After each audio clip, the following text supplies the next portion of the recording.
Saving a damaged tooth sounds like it's always the right solution. For example, you go into your dentist's office and you've got this tooth that's killing you. It's been bothering you for a couple weeks, and you really hope they're going to say, hey, it looks great. All it needs is a small filling or a crown because you really want to save the tooth. Hi, I'm Dr. Brett Langston. I'm the prosthodontist and owner of Dental Implant and Aesthetic Specialists here in Brookhaven, Georgia. I'm also an author of a book called Teeth Aren't Just for Smiling. As a prosthodontist, I'm very conservative in nature, and I always want to save teeth. And if there's a way to save the tooth that's beneficial for your mouth and your body long term, that's always my default option. But unfortunately, sometimes saving a tooth can actually endanger the teeth around it and make the whole outcome less desirable. There are plenty of situations where a patient comes in and they have a tooth that might be savable, but we have to come to a conclusion that saving that tooth in the long term is not going to be beneficial because it potentially damages adjacent teeth or can undermine the integrity of the rest of the mouth. First, let's talk about when saving your tooth makes sense. If it's a healthy tooth and it just needs a filling or a crown and it's not impacting the adjacent teeth, that's always going to be the right solution. If the tooth has good bony support and healthy gums around it and there's plenty of healthy tooth structure, a lot of times all it needs is a simple filling or a crown, or in some cases even a root canal. And that outcome is still desirable to having the tooth taken out and having to be replaced. One thing that people don't know is that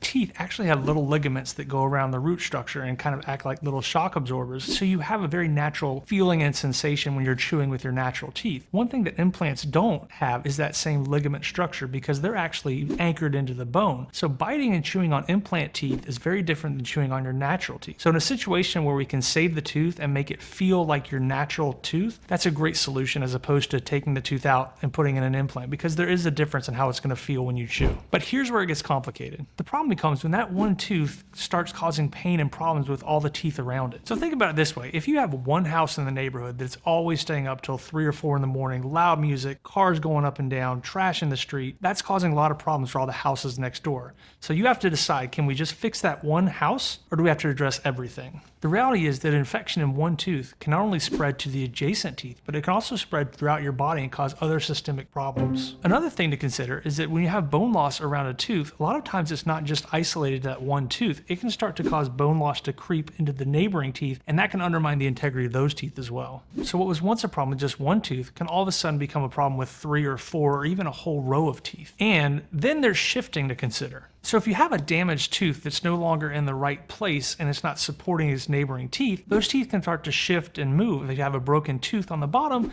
the top tooth can start to migrate down, and that can become problematic because all of a sudden your teeth are no longer in the right orientation and they're not biting correctly. All of a sudden they've shifted and they moved, and then you start getting more and more breakdown and wear and tear on your teeth that shouldn't be happening naturally. So shockingly enough, you can come in with just one tooth that's causing you a problem, and it can actually be a whole mouthful of issues. So let's talk money, because I know at the end of the day, more than half of you are thinking that's going to drive the decision train. Let's say, for example, you've got a tooth that's breaking down, but there's still plenty of healthy tooth structure, but the decay has reached the point where you need a root canal. We've got a decision to make at that point. Do we do the root canal and the crown to protect that tooth, which can cost anywhere from $4,000 to $6,000 depending on where you are? Or do we extract the tooth, put an implant in and put a crown on that implant, which can again cost anywhere from $6,000 to $8,000 to $10,000 depending on where you get the work done. So you're looking at a cost benefit to the outcome. And sometimes it's better to do the root canal and conserve the tooth because that can be a great definitive solution for a long time. But sometimes it's better to pull the tooth and do the implant, because over the long haul, if that root canal fails, you spent all that money and you're going to end up needing an implant anyway. And so every decision is different, and it shouldn't be made just on cost. Let me tell you about a patient we had. Let's call him Marcus, for example.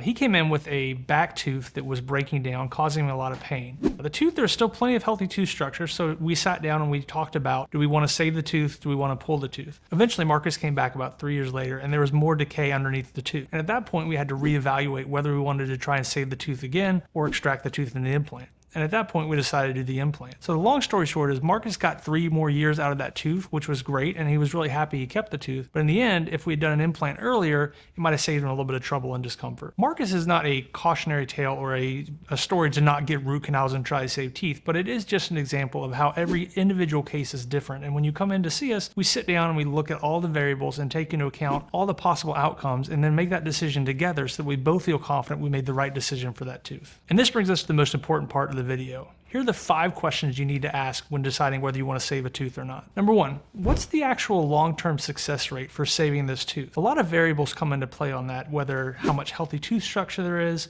how much decay there is, where the tooth is in the mouth, the adjacent teeth, what the tooth is going up against. So a lot of things can kind of factor into play as far as how long we think we can get out of that tooth. Number 2, what happens to the teeth around it if it doesn't work? That's also really important to take into consideration, because if that tooth fails, you need to be concerned that it is going to impact not only the teeth on either side, but also the tooth above or below it. 3, if we save the tooth and it fails in a couple years, what's the cost of that path? Sometimes it's worth it. Other times we need to be aware that if we do lose this tooth, it might impact the other teeth. Number 4, am I a candidate for an implant? Is that even an option if we can't save the tooth? What's the cost, what's the timeline, and what's the potential outcome of an implant? Number 5, should I get a second opinion? A good dentist is never going to flinch at that, and if they do, that should tell you a lot. I always encourage my patients to get a second opinion. I think the more minds you have looking at something and coming up with solutions is a better option. And if they say the same thing we say, then you know you're in the right hands. Look, I'm not here to talk you out of saving your teeth. I'm literally a prosthodontist. Restoring and rebuilding smiles is my whole thing. But I want you to walk into these decisions with your eyes open, because unfortunately the most expensive dental work you'll do is work you have to redo. If this helps, please subscribe, because we go deep on this stuff every week. Drop your questions in the comments. I do read those. And I'll see you in the next video. I'm Dr. Brett Langston. I'm here to help you watch your mouth. Down in Brookhaven with a smile shine bright, Dr. Brett Langston's working late into the night. With hands steady and a gaze so keen, he's the best on prosthodontist you've ever seen.